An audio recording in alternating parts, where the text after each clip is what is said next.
US 380 Updates is back once again and ready to explore through this project with you. We aim to be your trusted source for clear updates and new developments across this 10-mile US 380 expansion project in Denton. We are involved in the community, and your feedback on the last video was pretty clear, so we'll take a different approach to the commercial development portion of this week's video. We're also going to look at only one intersection closure that will likely be reopened by time you see this video. As always, buckle up and hit that subscribe button. We're here every week, keeping you informed about the latest changes and what they mean for you. Let's check out that logo and get started. US 380 Updates, keeping you informed until the dust settles. This is the project scope from 377 in the west to near the Dallas North Tollway in the east. We'll start construction updates this week out east at Legacy.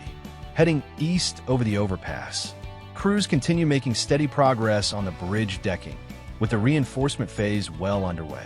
Right now, they are actively installing the green-coated rebar, which is specially designed to resist corrosion and extend the lifespan of the bridge. This rebar grid will serve as the structural foundation for the future roadway surface, ensuring durability and long-term performance. As we near the end of the overpass on the left of the screen or north side of the road, the first of the west frontage road has a lane formed in rebar and a screed machine ready to make it smooth. Just west here at Teal or Championship Drive, we just passed a bit of build-up for the small bit of ramp leading to the overpass bridge sections. We skipped over Teal last week, but I think the beam install is paused for now. This bridge span will require at least 84 beams to complete the overpass, but the distance will hopefully make it a nice, easy drive and lead to less of a blind spot as you near the other side. No new closures have been announced, but they will be needed as they span the roadway with their next set of lifts. Here west of 423 at Doe Creek, where last week we showed a future signal light might be.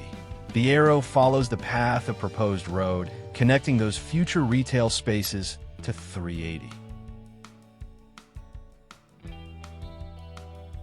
Pushing forward here closer to the construction itself, we'd like to give a quick hello to those of you watching on your TVs at home.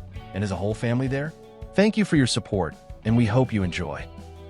423 is such a long overpass area at almost a mile long from Doe Creek to Hollyhock out east. Most of the heavy equipment is gone from the area working on the rest of Phase 2 further east. All the pilings and bent caps are done. Let's pause here real quick at the intersection and then zoom in on this bent cap. We can see the beam seats where each of the beams will rest. What is interesting to note here is the span over the roadway will have 12 beams, but the ramps to here will have 10. Once the beams are set at Teal, they'll continue working their way west. The entire project is expected to be completed in approximately 6 months, with a targeted completion around September. Where this channel will be a year old, maybe we can celebrate that anniversary and completion on the same week. As it stands now, in just 6 months the channel has grown well past anything we ever expected and further than just our local neighborhoods. Please subscribe if you haven't already and share the channel with your friends.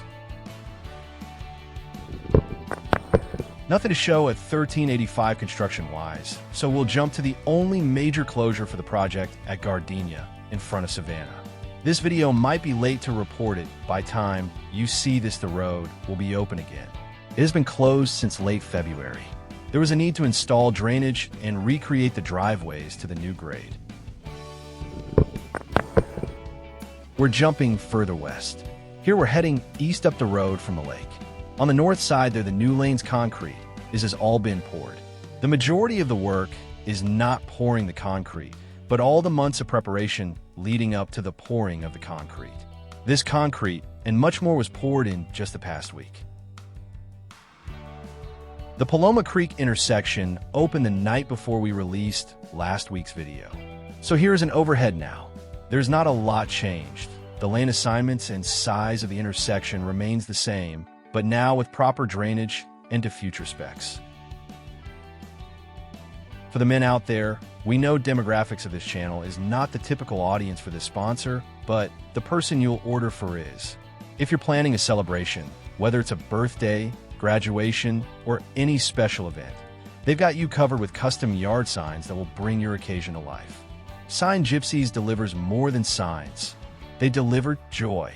They handle everything from design to setup, so you can sit back and enjoy the fun. Visit signgypsies.com to book today and use promo code 380updates for a free upgrade on your next sign. Terms and conditions apply. The Lewisville Lake Bridge west of Paloma Creek continues the new lane completion almost to the edge of the bridge. The sections of the curb are left out for the future storm drain inlets. We're not sure if this truck was supposed to be down here or not once we get the shot closer to the lake, but there it is. This seems odd because there doesn't look like any work to be done. We definitely don't condone it, but it will be a nice little drive by the lake.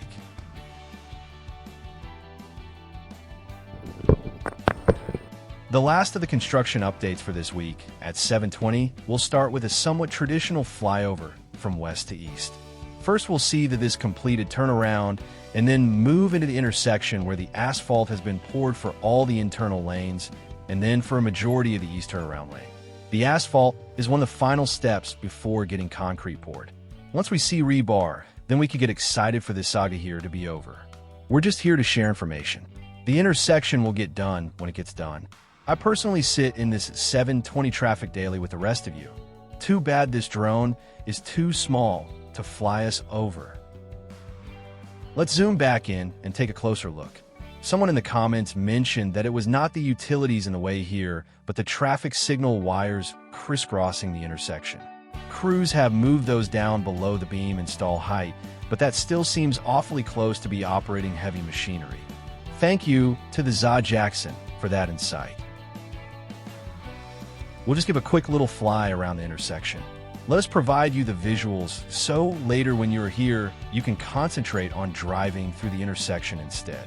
Curious, have any of you ever found yourself in one of our shots?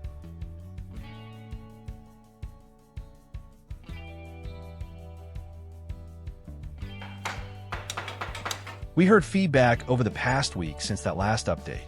There were a lot of comments about the lack of traditional restaurants, and some people saying that we're all going to get the big C word. Seems a bit much, but we appreciate opinions. Let's talk about supporting local businesses, many of which close due to lack of foot traffic and support.